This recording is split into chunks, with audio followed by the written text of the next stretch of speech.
get so many good questions sent to us here at The Naked Scientists that unfortunately we can't fit them all into our monthly question and answer shows. So here's an extra slice of science for you from our November 2018 Q&A. Roger got in touch to ask whether artificial intelligence will be making medicines in the future, and we also heard from Sean about some rather intelligent ravens. So here's Chris Smith talking to Tim Revel from New Scientist, ecologist Danny Green from Anglia Ruskin University, and climate scientist James Pope from the British Antarctic Survey. Now, Tim, can you help us with this one from Roger on the Naked Scientist forum? This is nakedscientist.com/forum.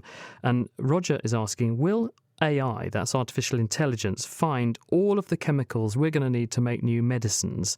Or are chemists able to breathe a sigh of relief? We will still need them into the future. First of all, what's AI, and why would AI, artificial intelligence, mean that chemists could be out of a job at all? Okay, so AI is a very, very broad term for mimicking human intelligence with a machine, and that can be done in many, many different ways. But one of the reasons people are talking about chemistry and medicines in relation to AI of late is just how many impressive successes there have been in the field of AI. So one of the most famous ones of these of late is from DeepMind, and they're a company based in London and now owned by Google. And they made this artificial intelligence called AlphaGo. Now, AlphaGo just plays a board game. It's a board game called Go that's really popular in China. But what's amazing about Go is that unlike chess, a computer can't just solve it. You can't just work out all of the possibilities and which is the best move at any particular point in time, because there are more possibilities than there are atoms in the universe. Is that how the Deep Blue that beat Garry Kasparov, is that how it works then? It basically worked out every move on the chessboard and said which one's the best one? Essentially, yes. So at any given point, at any given state of the game, it could say, right, this is what I should do next, and that would be the most likely thing that would win. But in terms of Go, you can't just do that. You've got to be able to navigate a huge number of possibilities without actually knowing what will happen next. And this is quite similar to how you find a medicine. You have to look at all the different possible things that can go into a medicine, all the different ways a protein can fold, all the different ways molecules can be put together. And so there is lots of hope that an AI that is good at Go might eventually be good at creating medicines. Now, the thing is, no one's actually really done that yet. AlphaGo has become the best Go player in the world. It's beaten the Grandmasters, and there is no player that can beat it.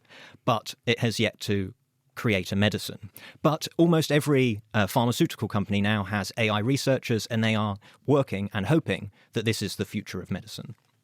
We're talking of very bright things. I got this email, which I wanted to share with everybody. It's come from Sean, who is in Australia. And Sean says, I listen with great interest about your discussion of an experiment investigating the intelligence of crows, because we were talking on another Q&A show, a bit like this one, about how people had done studies on these New Caledonian crows, and they'd put these crows into a box, and in the box was another box, or a cage, and in this box they could see a reward or a treat.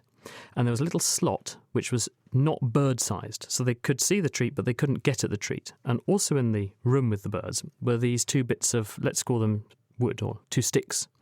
And they were each too short to reach the food item. But if you were to link them together, because they'd made it so you could plug one into the end of the other and make a long stick, you then had a tool that was long enough to get the food. The birds had never seen any of this apparatus before, so they just put them in this box and let them go. And amazingly, half of them worked out that they could stick these two bits of wood together, make a very long stick, and then feed it through the hole and retrieve the treat. Half of them. That's incredible, isn't it? I mean, not even a 3-year-old human half the time would know how to do that.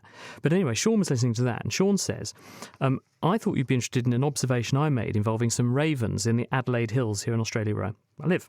A few years ago, I arrived home to find a dead brown snake on my drive. Now, you can tell everyone, Danny, brown snakes not nice. They're bad business, aren't they? I remember when I was a child, I saw a lovely big brown snake, and I said to Mum and Dad, oh, there's a pretty worm. And I went to try to go and pick it up, and luckily it just sort of sidled away quite calmly, but I did try to go and give it a hug. But they're not nice, are they? I mean, there are deaths every year. They are, they're lethal. very dangerous. Yeah, they're pretty dangerous. Anyway, he says he arrives home and finds this dead brown snake on the drive. He said, I thought I'd observe from a distance to make sure it was indeed dead, because brown snakes are highly venomous. While I waited, a raven flew down, and it attempted to pick up the snake and fly away with it. it. Unfortunately for the raven, the snake must have been too heavy because it could just about lift it a bit off the gravel before it had to drop it again. After a few attempts, it gave up and it flew away. I thought I'll just finish my drink and then I bet it was having a beer. I'll just finish my drink and then I'll go back and I'll deal with the dead snake. Just as I started to walk up the drive, the raven came back with a friend. I watched in awe as they each grabbed an end and between them flew off with their prize. I hope you find this as interesting as I did. That's amazing, isn't it, these things? Yeah, I mean, animals are amazing. It wasn't that long ago that we didn't think animals were able to use tools at all. That wasn't that long ago. And then you sort of see how, first of all, it's looking at various great apes that can use tools. And then now that you see that various birds can use tools, I think we're just discovering more and more how amazing their brains are. And that, maybe we're not as clever and alone in our ability to use tools as we think we are. Well, you were talking about chemical chemists and things solving medical problems. I did interview a chap a few years ago who was using pigeons to look for cancer. And do you remember this? You see the story? I remember that, yeah. And he called it flock sourcing. What he'd do is he'd show these pigeons pictures of biopsies, small samples of cancer. And every time the pigeons pecked at the picture when it was cancer, he gave them a treat. And if they didn't peck at the picture when it was cancer, he didn't give them a treat. Anyway, they got to the point where the pigeon flock was better than a pathologist at diagnosing cancer because pigeons have an amazing visual system. And so they just began to learn very, very well what the patterns were that signified a malignant lesion. So I guess the AI system, it's not really that different from that. You just train it on something and then tell it what the target is you want it to find. Yeah, so what's interesting about AI is it, in very niche circumstances, it can become incredible at what it does. So Go as an example of that, it becomes the best Go player in the world. But if you asked AlphaGo to do anything else, it would be absolutely terrible. And we're talking like the most basic task. Ask it to spell a word, like a 4-letter word. It wouldn't know how to at all. You'd have to train it right from the beginning. So you say it'd be crap at spelling? Yeah, it'd be absolutely. It wouldn't be able to spell crap. That's how bad it would be.